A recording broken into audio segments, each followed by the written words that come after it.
The Gospel accounts of the trial of Jesus are perhaps the most closely examined historical narratives from those books, apart from accounts of Jesus' death and resurrection.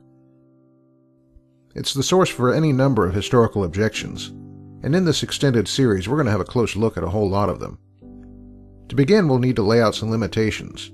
We'll only focus here on what is directly relevant to the arrest and trial of Jesus, beginning with the intentions of the Jewish leaders and ending with the leading away to the crucifixion. That means we'll be leaving out a few subjects.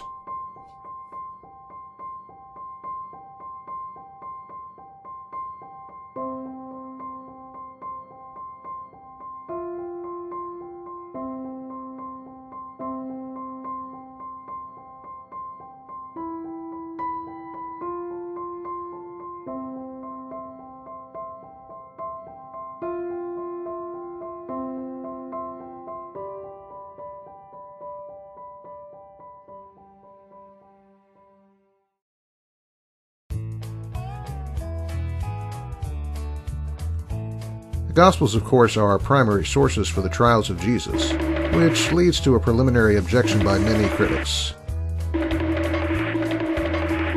Yes? Hey man, them stories of Jesus' trial are bogus. Because where did the Gospel writers get their information from? They weren't there. Okay, I'll give you some credit. That's actually a pretty good question.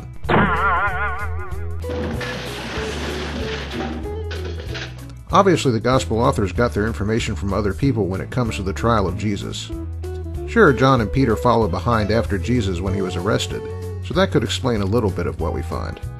But what about the bulk of the trial, before Jewish authorities and before Pilate?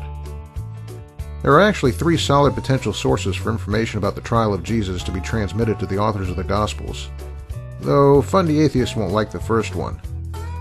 And that first one is Jesus himself. What? Yeah, sure. I mean, look, if indeed the whole account is historical, then Jesus was resurrected after his death, right? And then he spent 40 days with his disciples. That's plenty of time to tell them what happened, wouldn't you say? Alright, fine. If Jesus did rise from the dead, then yeah, he could have told them about his trial. But I bet you can't explain how the Gospels got their information without appealing to that rising zombie stuff. Oh, sure I can. Here's two more possibilities. The second possibility is pretty obvious. Information about the trial of Jesus could have come from delegates of the Sanhedrin who were friendly to Jesus. Obviously, I mean here people like Joseph of Arimathea or Nicodemus, who were present at the Jewish phase of the trial. Either of those guys also might have had the prestige to dig up some information about the Roman phase, though maybe not as much detail as we find in the Gospels. And finally, who else? Well, there's a whole series of bit players who might have had a hand in informing the Gospel authors.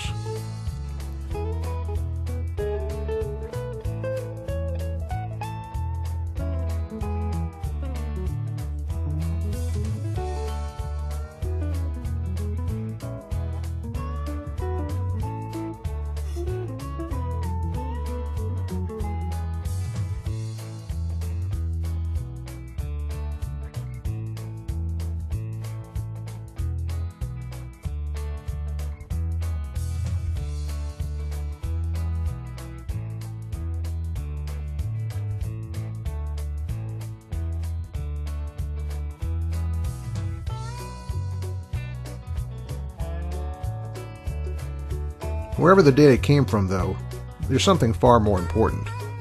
Do the trial scenes reflect reality adequately, which would support the idea that eyewitnesses are in some measure responsible for the Gospel accounts? We'll start talking about that next time.